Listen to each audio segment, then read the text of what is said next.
In this session, we will explore the art of letting go, learning how to release emotional baggage, physical clutter, and mental barriers holding you back. Discover practical techniques for embracing change and creating space for new opportunities. Whether you're dealing with past relationships, material possessions, or old beliefs, tune in to learn about how letting go can lead to greater peace, clarity, and personal growth. I want to share today's quote. The truth is, unless you let go, unless you forgive yourself, unless you forgive the situation, unless you realize that the situation is over, you cannot move forward. Steve Marabelli.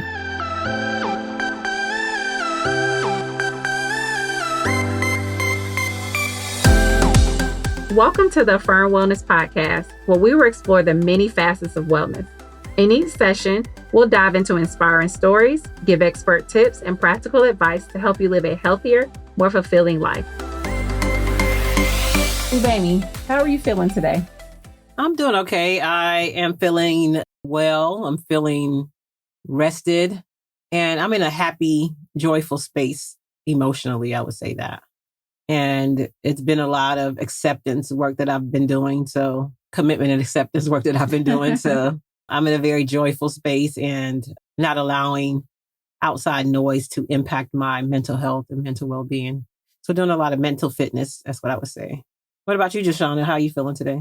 I'm feeling rested and productive, and I continue to be excited about just the different projects and things that I'm taking on individually, the things that we're taking on together, and just really excited and hopeful about the future. Definitely. I'm excited as well. And so we're talking about letting go today, DeShona. So what comes to mind for you when we say letting go, when you think about letting go? When I think about letting go, the first thing that comes to mind for me, of course, is that, it's been a process. It's been a process of maturing over the years and realizing that there are things that are in our lives for a period of time and that it will behoove us to evaluate ongoing reflection and evaluating if there are people, if there are places, if there are things, if there are different habits and beliefs that we will benefit from getting rid of so that the weight lifts off our shoulders. So we're not carrying around so much baggage so we can create more room for growth and development. And so for me, it's just been a process, didn't start off this way of kind of having that insight. I've just opened myself up and just had a desire to grow over the years. And I realized that a part of that growth process is just letting go of things that just don't serve me well. What about you, Gbubemi? That's good feedback on letting go, DeShona. For me, I would say when I think about letting go, I think about spring cleaning and really decluttering, really letting go of items or things in my space that no longer serve me well. And that's something that I'm very intentional about and very mindful about, is letting go when things are weighing me down. And I'm the type of person that loves people and like to connect with people. However, I'm very big on, if it no longer serves me well, being able to let go of those relationships. And it can be difficult to do that at times, but I know that it's important for my mental health to be able to let go of things that are causing confusion or chaos or stress in my life, because my peace of mind is priority for me. So I make sure that I constantly evaluate, do some self-reflection on things that I need to let go of. And one of the biggest things for me is affirming to myself the life that I want to live and being in alignment with that lifestyle. And that means that if there are things, people, places, or things that aren't in alignment with that, I have to be mindful of that and be able to let go. And let go sometimes could be, for me, something that is just forever. And then sometimes it's for a period of time. It just depends on what that letting go is. So for a period of time, we talk about letting go of when we talk about eating healthy or relationships, opportunities. So some opportunities might be good for a season, but they might not be good for long term. And some opportunities or relationships are good for long term. And just evaluating that, I think, is important. Absolutely. I totally agree with you. It's two things. One of the things that you mentioned about just being a lover of people, right? We can still love people, but sometimes you have to love them or like them from a distance. Definitely. Right. And then also there's other ways to love people and encourage people and educate people, but not necessarily have those kind of dealings with those certain individuals every day. And the other thing you talked about is just seasons. Everything has a season, right? And so sometimes those opportunities with people, places, and things, we have to realize that maybe if I close that door now, that door won't be closed forever. Maybe somewhere down the road, a month from now, 6 months, a year from now, I may have to reopen that door because it's more appropriate for me to have those things or those people in my life at that time. Yes. Yeah. So has it always been easy? I get that question a lot from people. Has it always been easy for you to let go? No, I think letting go can be challenging, especially when you are used to something for a long period of time and having to let it go. Especially for me, people, material stuff is pretty easy for me to let go. I'm a donator. I'm donated to all the Goodwills, the Salvation Armies, and teach me all these different places I'm going to donate. Because my mindset is that if I donate, my trash is somebody else's treasure. That's how I look at it. So I'm excited when I donate because I'm like, oh, this thing served me really well. So I hope that it serves somebody else well as well.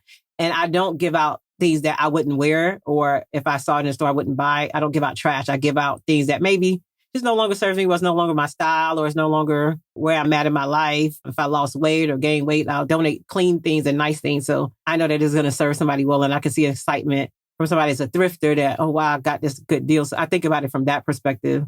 So that often motivates me to declutter and let go. Even with my kids, I declutter their stuff every 6 months and just let go of their things. If I have little cousins or people I need to give it to, I'll give it to them. But otherwise, I'll give it to Goodwill.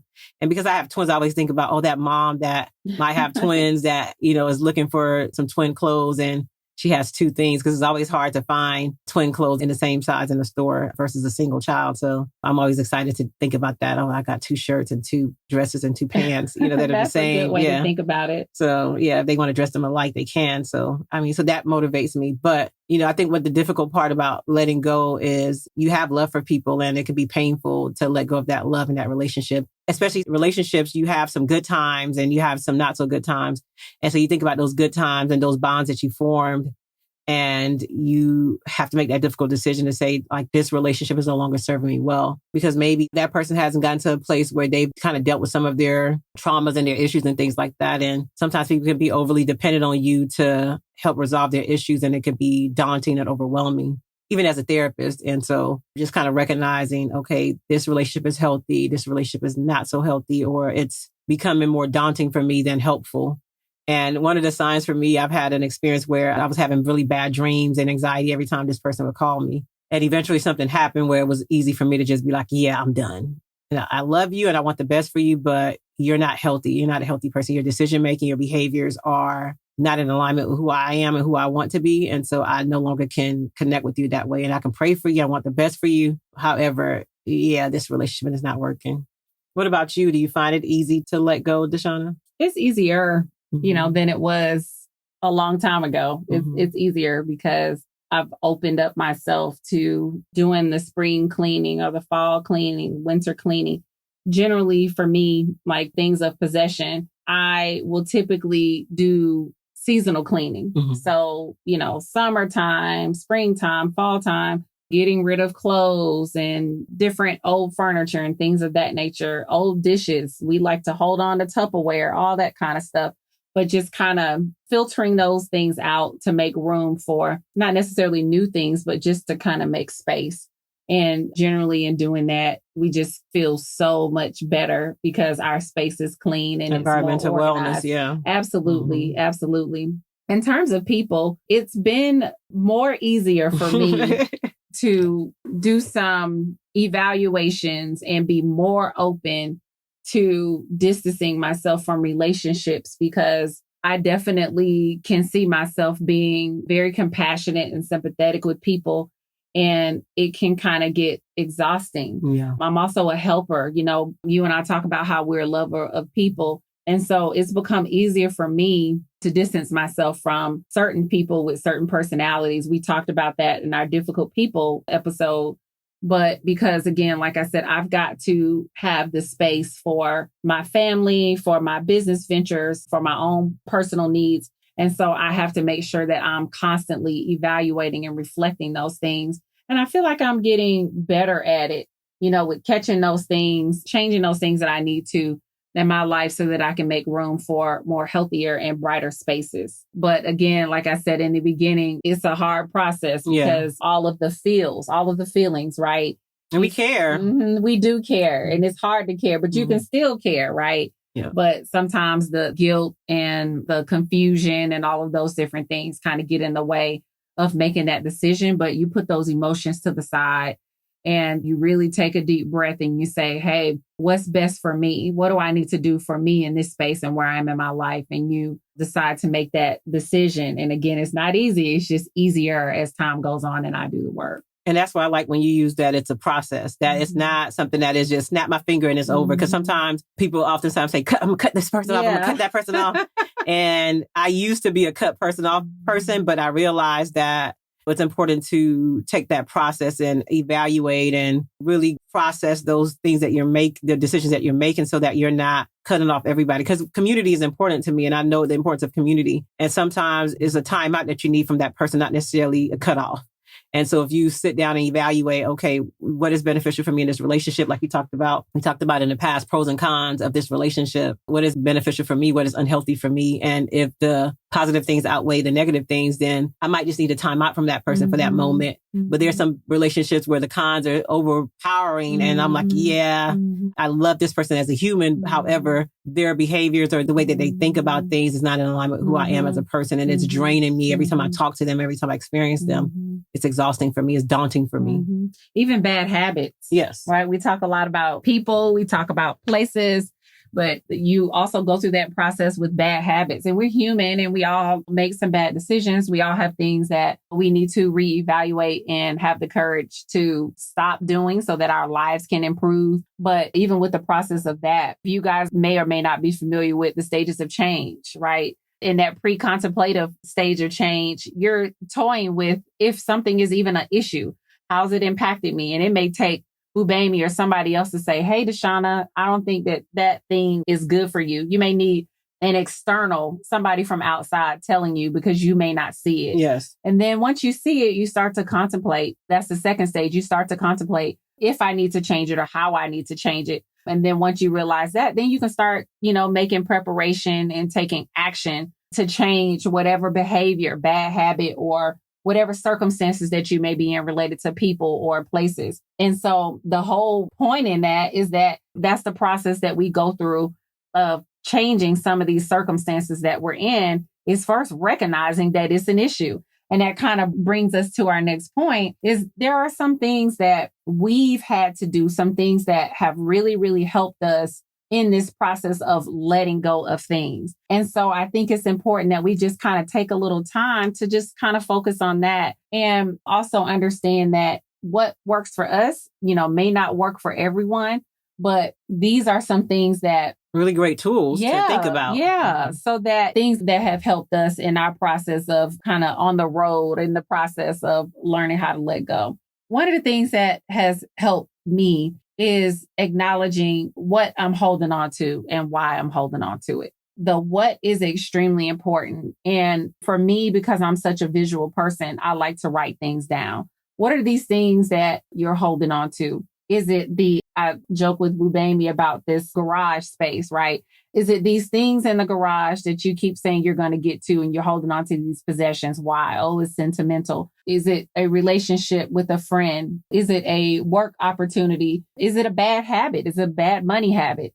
What is it? And then why are you holding on to it? You really have to get honest with yourself about that. And that's really, really hard sometimes to get honest. But in order to get to the next step, which is taking the preparation and the action that you need to let it go, you have to get down to the what are you holding on to? Why are you holding on to it? And is it fear? A lot of times it's fear of letting go of these things, I've realized that for myself. It's fear. What's going to happen on the other end if I do change this behavior? What does this look like? Especially if it's been happening and going on for so long.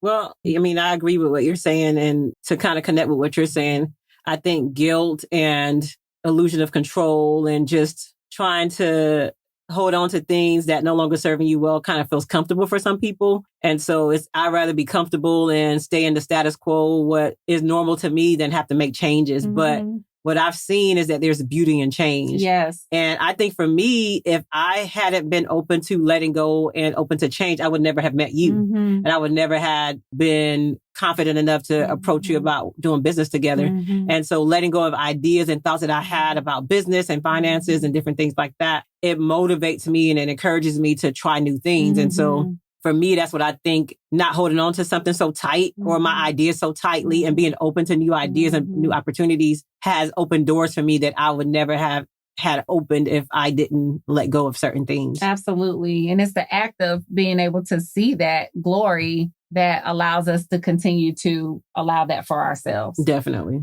So, and the other thing is just accepting that there's some things that you just have no control or limited control over. One of those things we need to understand is people. We can influence people, but we cannot force anyone to change. Definitely. You know, and that's so important. Relationships that I've had over the years, things that I've held on to over the years, I've grown to be very fond of certain things and certain people for good reasons. But then realizing that, you know, DeShona, you're trying to force change, and it may or may not happen in your lifetime. It may not happen while you're in this person's life. Maybe this change will happen after you're long gone, right? Exactly. But you can only influence it. So is it something that you want to continue to hold on to or not? Do you think it's worth it? And making that decision from there. And being able to surrender it all. And surrendering for me is important. And one of the tools that I use to surrender things is serenity prayer. God grant me the serenity to accept the things I cannot change, the courage to change the things that I can, and the wisdom to know the difference. And that gives me all the clarity that I need. Okay, this is working out for me. This is not working out for me. What can I change and control in this situation? And I focus all my energy on what I can change and control. And I let go of the things I cannot change and control. Because if you focus on the things that you can't change and control, you're going to be depressed. You're going to have anxiety. You're going to feel overwhelmed. And so when you're able to, like DeShona said, you can influence certain changes. You can influence certain things, but you can't control everything. And so use your energy to focus on what you can change and control. Like DeShona gave the example about the garage. She can change and control sorting things out, looking through stuff, but she can't change and control certain aspects of what those things mean to her, or if somebody else decides that it's not as sentimental to them. There's certain things that she can't control about the outcome of what's going to happen if she declutters, but there are benefits to being open to decluttering the garage because there's more space for you to create new memories and have new things happen for you in your life and park your car in the garage. Hello, that part. And the belief in that what you're doing, the changes that you're making are going to make a difference. Yes. Right. You have to have that belief, that vision. Like, what's the vision of your life? We've talked about having vision statements and creating goals and things like that. Like, you know, what's the plan? What do you want to see? What kind of life do you want to live as you move forward? And is this in alignment with that? Is it in alignment? Are the things that you have in your life is in alignment with the life that you want to live? And if the answer is no, it's going to require some deep, deep evaluation and acceptance of some of those things that you can't change, that it may be time to kind of get rid of. And it's okay to take baby steps. So if you have difficulty holding on to some things when it comes to material possessions and things like that, maybe having a commitment to donate like 3 or 4 things a month, or maybe giving this to somebody that you care about or that you love, that you know that might need it, or somebody that you think is going to love on it like you loved on it. Sometimes those type of mindsets help with letting go of things, and so that you're not creating clutter and hoarding and things like that. So yeah. For me, DeShona, I would say practicing forgiveness, especially starting with self-forgiveness, and being able to release that need for closure from other people. That's one of the biggest things that I've experienced as a therapist, is that people look for closure from other people. And I oftentimes have to teach them how to create their own closure for themselves. And when it comes to letting go, we have to be able to forgive, be mindful of forgiving ourselves, because sometimes we make decisions that we feel guilty and shame and overwhelmed about or disappointed about. And we have to be able to forgive ourselves first. And when we forgive ourselves, it's easier for us to forgive others, because we recognize that we're humans, we make mistakes, and be mindful that we can learn from those mistakes and make better choices in the future. Because I can think about when I was younger in college, you know, I had money, I traveled, I did all kinds of stuff. And I was the type of person, like, you can have whatever you like type of person. I would spend money and do all these different things to indulge in the things that I wanted and I enjoyed. And as I think about it now, I wish I had made different decisions back then and invested more on real estate or other things, but I didn't know it any better. So when you don't know better, you can't do better. But now that I know better, I can do better. And so I have to forgive myself for the decisions I made in my past so that I can move forward in the future and make better decisions in the future. And so when you're able to forgive yourself and practice forgiveness with yourself, then it's easier to forgive other people. And the people that you let go of in your life or things that you let go of in your life doesn't mean that when you forgive them, doesn't mean that you have to still be in a relationship with them. Forgiveness is for you, and recognizing that forgiveness is to free you, but it's also to help propel you forward so that you can focus and have more clarity on what you need to do for yourself. And when it comes to closure, just being able to make peace with not having all the answers, because sometimes we might not have all the answers to the situation or whatever happened or why that person is behaving the way they behave. Because sometimes you don't even know your own answers of why you behave the way you behaved. And so it's important to give that person grace, but also set those boundaries like we talked about in one of our sessions in our episode that, sometimes you just have to have healthy boundaries when it comes to relationships. And, those boundaries sometimes do mean disconnecting from a relationship that's no longer serving you well. Like I said, it could be forever or it could be just temporary. And another thing for me, DeShona, I would say as well is decluttering not only physical or material things, but also decluttering emotionally and creating space for what's next for me. And like I said before, I gave the example of how I met you, and I had to declutter some things physically and emotionally for me to be open to ideas, working with a business partner, bootstrapping, all these different things. All these ideas came from me being able to let go of ideas of what I thought or what I saw when it came to business and starting a business. I did a lot of YouTube video watching and learning some skills and unlearning some stuff. That's a big thing too. Unlearning some behaviors and unlearning some ideas was big for me as well. So being able to declutter and emotionally and physically and forgive myself for past decision making, I think that's a way that I was able to let go of a lot of different things that was no longer serving me well. And I had to remind myself that if I let go, it isn't a loss. It's about making room for better things. And like I said, DeShona is a better thing that I experienced from being able to let go of certain things. And my husband or, my children, better things that I've experienced. I've gotten a lot of benefits from being able to let go. Yeah, if you look at the success stories of many people from many different disciplines, they will tell you that the struggle was real with getting rid of especially bad habits. Yes. And we're human. So everybody, like I said earlier, everybody's going to struggle with something. And so the point is really asking ourselves, it's not necessarily about what you've done in the past, because we've got to forgive that. You got to get ruminating on what you've done in the past will keep you stuck. Definitely. Not dealing with that will definitely keep you stuck. So we want to acknowledge the past, but then also, like I said earlier, thinking about the vision that you want for your life and what is it that I have to do to get there. And typically that means I've got to get rid of the bad habits that I had yesterday to make new room for new habits. I've got to get rid of old things in my closet, right? Mm-hmm. I had someone tell me a story about how they want new clothes, but not because they don't have a whole lot of clothes. They don't like the colors that they wear. Yeah. And they realize that it's certain colors that they wear that make them feel really, really good. Mm-hmm. And so then they were going through a very stressful time in their lives, and they did a color test, which I thought was really, really cool. Yeah, I love those. Those are cool. Yeah. And they realized that there are certain colors that make them feel really good. So what they did was they had to declutter their closet from the colors to make space for new things. Mm-hmm. And that was really hard for them because they had a lot of nice clothes, mm-hmm. right? But then if you get rid of those things and make room for others, you realize that there are more advantages and you just feel better and you do better. Now you're happy with the clothes that you have because they're the colors that bring you joy. Absolutely. I can resonate with that.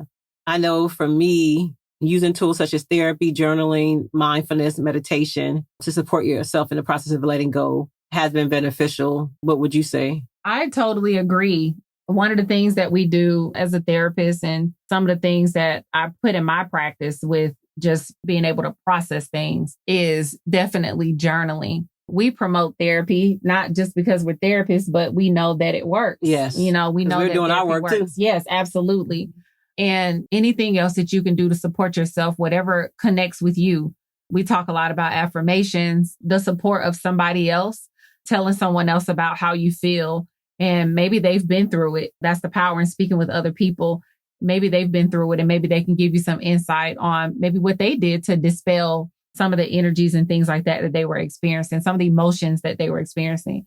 But journaling is a powerful tool because we definitely need to make sure that we are processing our emotions in a good way, asking ourselves those challenging questions.